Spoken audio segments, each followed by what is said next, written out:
সম্মানিত ভিউয়ার্স, আসসালামু আলাইকুম।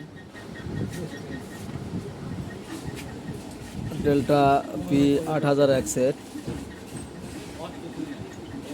তো সেটটার প্রবলেম হলো শুধু বি সাইডটা মার খায়, হয়তো দুইটা চারটে ট্রানজিস্টর মারে। আবার বক্সের কানেকশন যদি লাগাতে রানিং অবস্থা যদি লাগায়, সেক্ষেত্রে কিন্তু সেটটা অটোমেটিক এই বিপারটা নষ্ট হয়ে যায়। তো এবারও নিয়ে আসছিল, বিপারটা নষ্ট হয়েছিল। তো আমরা প্রথমে সেটটাকে মেরামত করি। মেরামত করার পরে আমরা এই আমাদের মিনি একটা ফাংশন জেনারেশন ছোট অসিলোস্কোপ আছে, সেটাতে আমরা ইনশাল্লাহ লোড দিছি।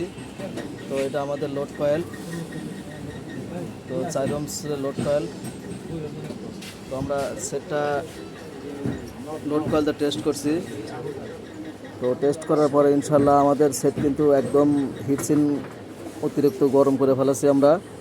যেখানে 4টা স্পিকার লোড দিলে যেটুকু সময় লাগবে না, তার সাথে অল্প সময় আমাদের এই লোড কয়েল দেওয়ার লোড দিলে পরে ইনশাল্লাহ দ্রুত লোডটা টেস্ট করা যায়। তো এই ছিল এখনকার মতন ভিডিও। আল্লাহ হাফিজ।